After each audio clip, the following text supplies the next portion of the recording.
part 2 of episode 1 with New York City Correctional retiree A. Craig.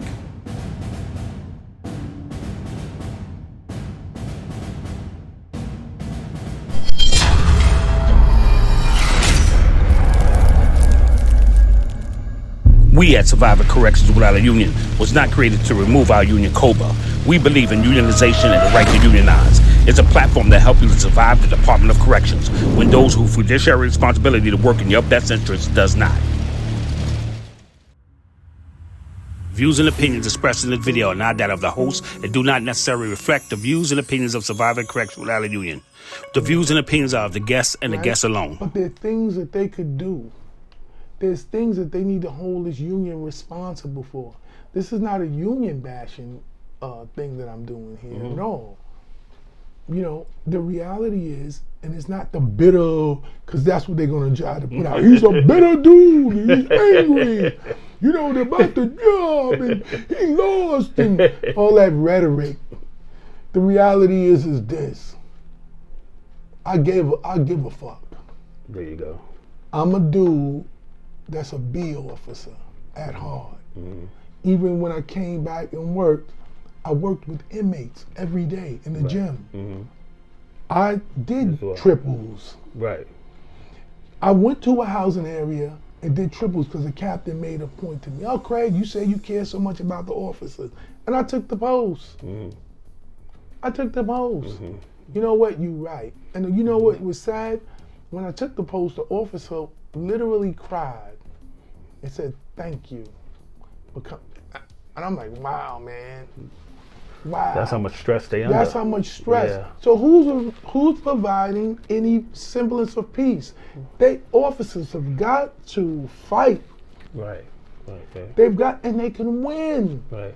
I've noticed that they did something different from all my years been on the job, which is a long time. They've created, I say, dissension amongst the ranks. Put it this way: my long career in this job, the correction officers and the captains work together. The same thing as the captains and the depths work together. Everything was more of a family oriented and whatnot. And it seems like there's a wedge that's been drawn right between, I don't know, due to lack of experience, and one a large lack of experience within the department, because it is. But it seems to me, and what most of the officers say to me, is that their biggest attack is coming from their supervisors. Their biggest issue, just as how they feel. But the supervisors, so I bring it to you. The supervisors are the ticket writers for the department. Their power lies in that they can write you up. That's how the department looks at them. But isn't there, like, my experience, they're also supposed to be training, teaching. Yes, but that's not what they want. They need the elimination of officers, right? When they go into these new facilities, they're not going to have inmate contact, direct supervision in most cases. And they want these people out. Right. So all of these people that were written up, they're going to start firing them, taking actions against them. They're going to start because they need them out. That's why they won't hire. So basically you're working to your own demise. Because if you have less officers, you need less captains. You have less captains, you need less depths. Everything comes down. Basically, you cutting your own self in half. See, this is what the captain should be worried about. While a lot of them might be cheering the demotion, and I'm not going to say his name, right? But I will do sincerely wish him well. A lot of them, oh, you know, I don't like that guy. No, I'm going to be honest. I'm going to keep it very real with you. It's not even about like or dislike. But we need to watch something. He got demoted 2 ranks. Right? So captains, you set a precedent for you to get demoted. There's a precedent because it starts with a use of force. Then it'll start with, you know what? I'm gonna demote you because I don't like you. Because that's what we do a lot of. Right? And one thing I've learned this a long time ago when I first came on the job. I remember these captains, which was heavily experienced captains. They always told me, if I have to constantly write up officers, I'm not doing my job. Because it's a reflection on me. And at any time, the warden could say to me, you're not doing your job. Right, and also what it is that the captains are just as fearful. Yeah. Remember, their president put out that edict that they weren't supposed to go on the floor unless it was an officer there. Right. So they're just as fearful. Before, the captain was like a guard walking in a housing area. Absolutely. And now we went from that to it being fearful, to where they're just as fearful. They were getting assaulted, groped, beaten. Right. And that's another thing, the sexual assault. I brought it up in 2019 about, at the Board of Correction, about women getting sexually assaulted. This is a bunch of bull crap. We need legislation to change that.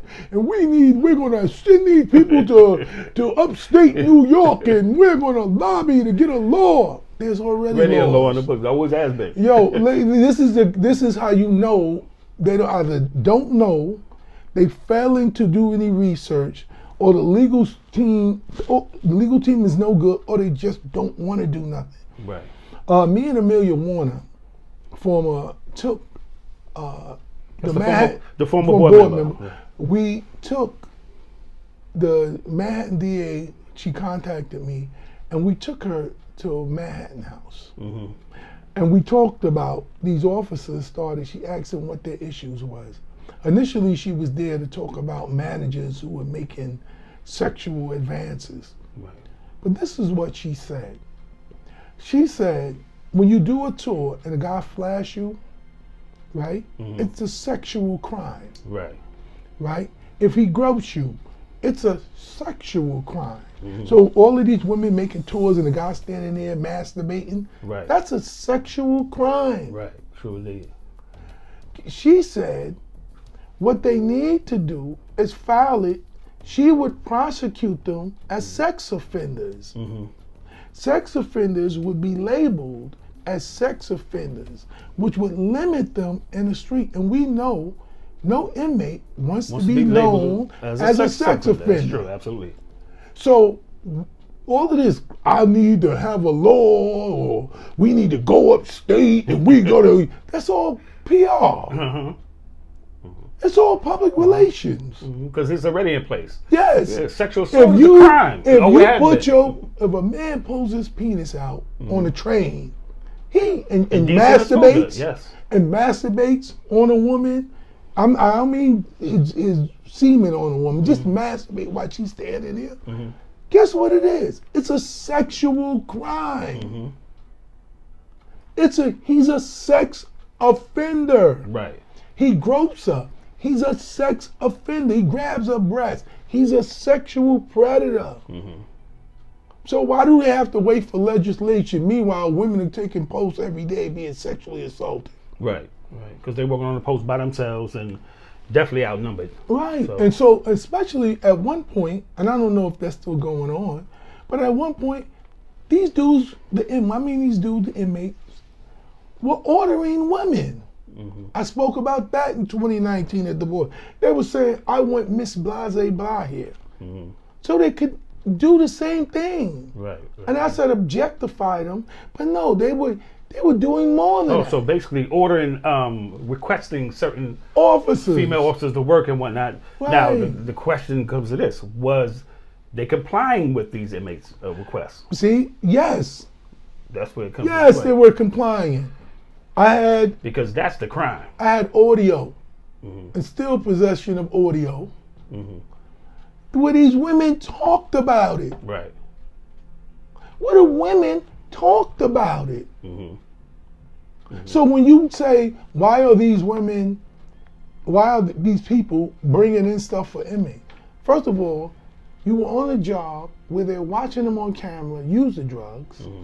They're watching them on camera with weapons. Right. Right? They are moving, they have the ability to move you where they want you to go. Right. Right? Absolutely. They're assaulting you, and they're being brought right back to the same housing unit because all of this myth about they're closing punitive SAG. That's the reason why none of us who worked in the jails were like, why do they keep talking about punitive SAG? Why are they talking about that? Right. Nobody's going in it. They was assaulting staff and being brought back to the house because You in the intake, as per Nunez, you in most incidents happen in the intake, and so what are we talking about? Right. What are we talking? So you got, imagine it psychologically, as an adult, you've just been physically assaulted, and you bring the dude back to the housing area, and he gets to taunt you. Right. You're sitting there. That's basically like you put somebody in a place of anticipated. Like And that's anticipated. Because the threat is still there. Yes. It's never left. So they need to sue the Department of Corrections for not coming up with something to prohibit these type of assaults. Right. I know what the officers, I speak to officers, I know what they're going to say. I don't know which direction to go into. I don't know how to start to go into. If they contact us and whatnot, they contact me through there. They contact me, us, so I will correctly do, and then I get the information over to you as a guest. Right. They got to, look, they're going to have to ante up a little bit of money, or maybe we get a lawyer to take it on consignment and sue. Right. And sue. And by the way, the Human Rights Commission is also a way to go. Right. This is a violation of human rights. How can somebody punish you? Yo, think about the conditions. You have me work 24, 36 hours, right? And then you punish me for not being alert by taking my vacation days and jeopardizing my livelihood. Right. Right? Because I'm not alert. Then I'm not allowed to feed. You don't let me go to the bathroom because you insinuate if I go to the bathroom and something happened, either I was down with it, right, or I allowed them to do it. Right? I was allowed them to do it, or I was in the bathroom resting from these 24, 36 hours. I was taking too long. This is human rights issues. Right. New York City has a human rights committee. You need to contact them. Right. Because in my experience, they won't do anything until you bring it to them. They might know about it, fully aware about it. But unless you bring unless they have a complainant, someone to bring up the issue or bring up then they could take action. I'm gonna say this again and again. I'm not knocking the union. I'm just telling the truth. That's why you got a union, to provide a cover for you. But and you could do it yourself. Right. A group of you come together and contact the Human Rights Commission. How are you? These are against New York State labor laws. Right. Again, how long do you want to have? Are you going to have a state of emergency your whole tenure as commissioner? Right. So for 4 years, he's going to be able to do what he wants? That nullifies the contract. He's supposed to remedy it by now. What are you doing to remedy it? They're giving this man a pass when he's not done nothing to remedy these shortcomings. We need more staff. The city saying, this is the thing. This is how you know the mayor is full of crap too. This is how you know. The city council denied the hiring of officers, right? Because the officers are faking the funk, so to speak. Right? They are taking advantage, as what's his name? Shirley said, of this very lenient sick leave policy. Right? So you got the city council president, or speaker, said, we're gonna deny them, and she applauded. This is how you know this is a scam. So she applauds this. We're not hiring, we saved the city money. But then you sign off on police academy people. Right. So listen to what you're saying. These dangerous, nefarious gangs is out there intimidating the people. And we need to do something about it. Right? But you throw them in there all together with fewer staff members and say, you 35-year-old mom of two, control them. So what should be said basically is that if you're hiring, if you deal with the department or the union should be saying basically is that if they're insisting, they say they hiring more of these police officers and whatnot. If you're not hiring correction officers, it's just like the word everybody using now, a ruse to perpetrate that you're actually Perpetrating doing a fraud. something. Yeah, that you're That's what actually they doing something. Yeah. Because You're if I'm perpetrating. gonna get 38,000 police officers, and that means I'm gonna make more arrests. How Right. you gonna make more arrests when you have less people and less To watch officers them. to watch them? You can't. It doesn't. It's a bad. Yo, you And that's talking about. that's an easy point to make. But on top of that, it's a point to make when you challenge him on New Year's. There you go. If you saying we need more cops on the street, the presence is there, and now you arrest them in groups, and you throw them in there, and you put a one man or one woman on the floor with them and say, now control them. Right. And everything he does, you say, it's your fault, officer, because we have care, custody, and control. You're double talking. Right. Right. I hear you. Because if he wanted more officers as the mayor of New York City, his first budget, it would have happened. Right. Like it happened for PD. But when you push a narrative, an untrue narrative, when you allow to push it, this is what happens, right? When you put up no resistance against that narrative, right? None. This is what happens. These officers wind up suffering, Right. and you have failed them. Right. You failed them. All of this, no, I'm gonna sit here and be happy. I'm watching these people in these pictures, right? And they got a select crew of people smiling and joking with the commissioner, right?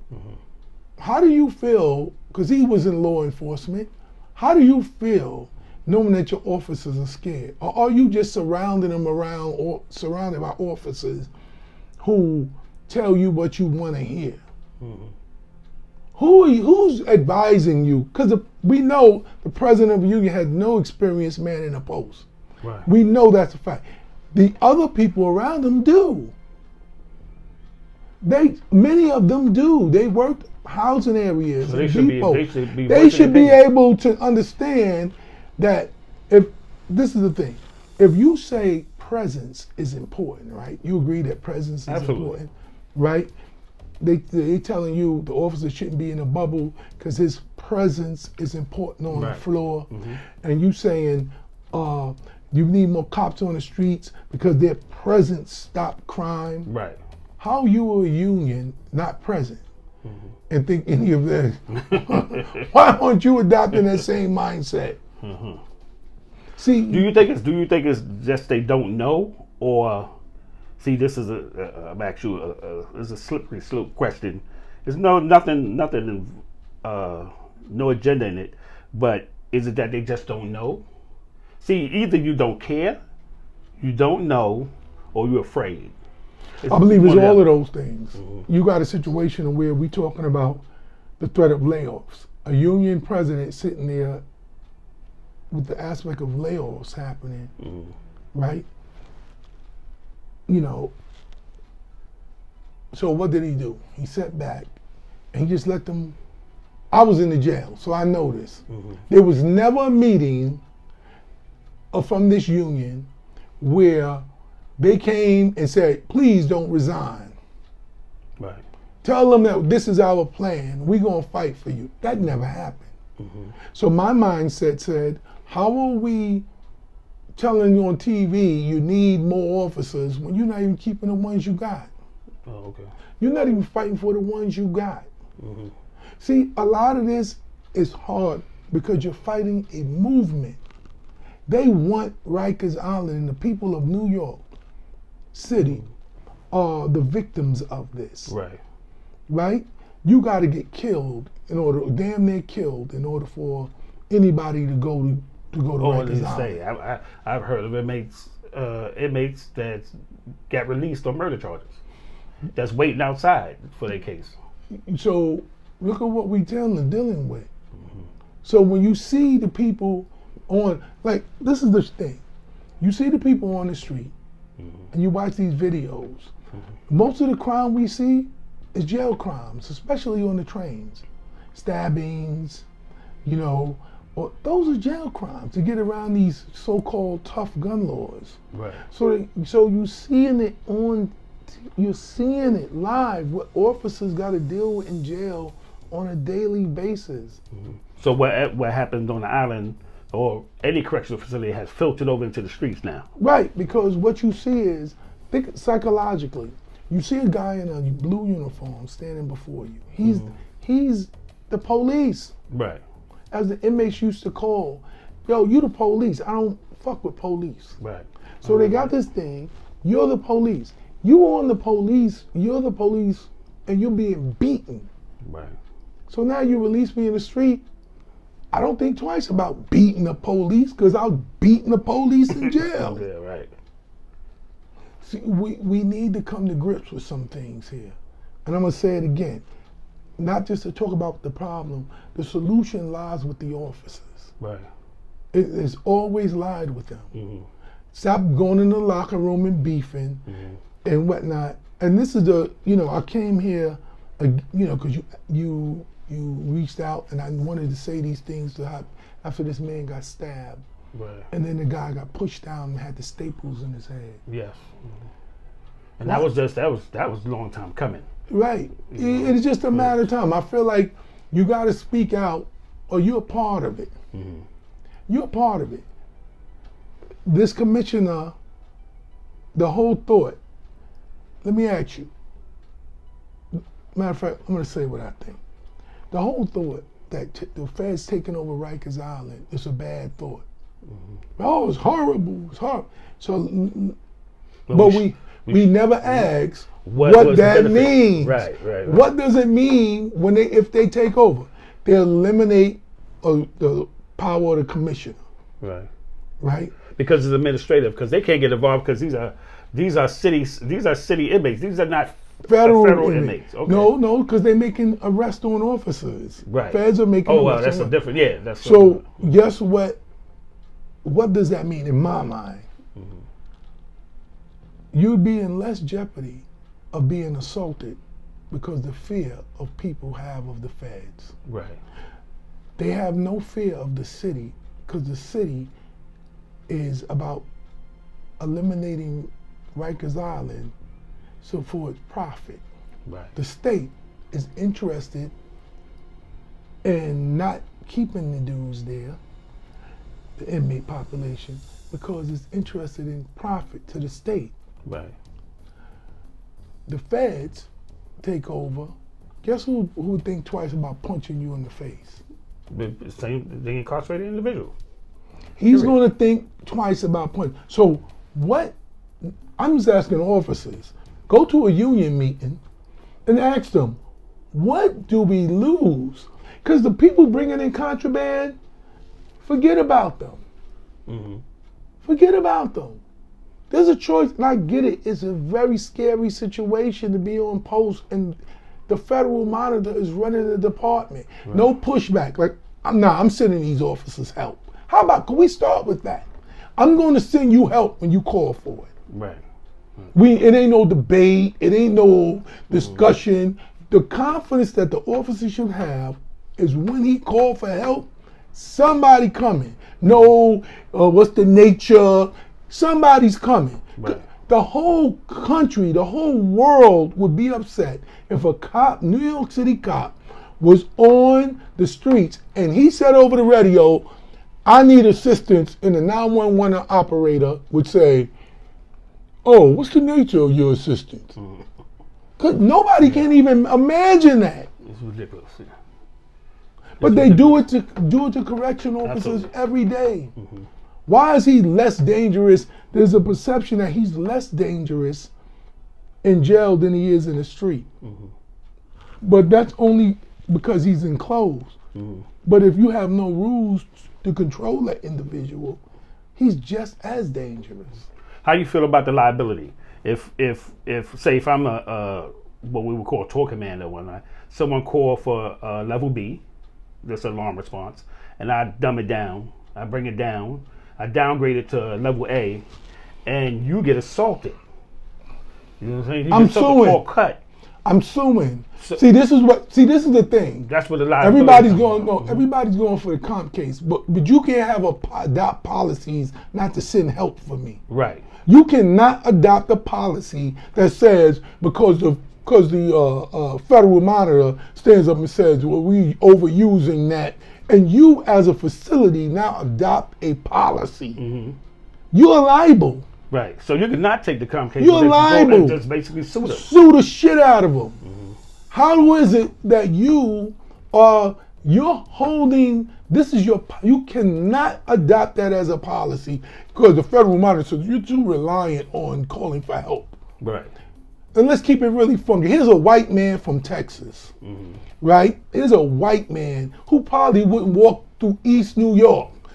Many of these advocacy groups, the only black person or Latino person they like got a booking case number. Straight up. You go into their stores, they don't want you there. You go and I'm keeping it very real. Right. I'm a 56-year-old man and I still deal with that. Why? See, the reality is this is working class people. Right. No matter what the race is, they working class people. That's true. They go to work, they deserve the opportunity to go home the way they came. As a commissioner, you have a duty to assure that.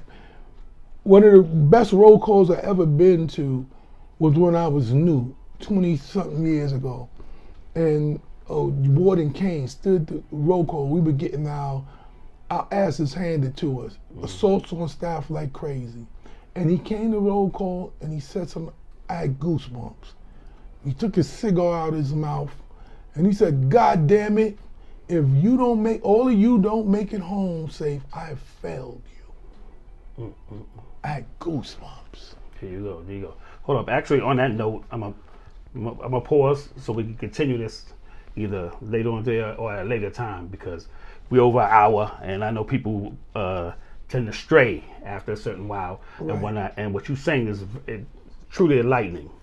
So, join us next on the Survivor Corrections Without a Union. I'm H. Nelson, and with my guest today, Albert Craig, recently retired.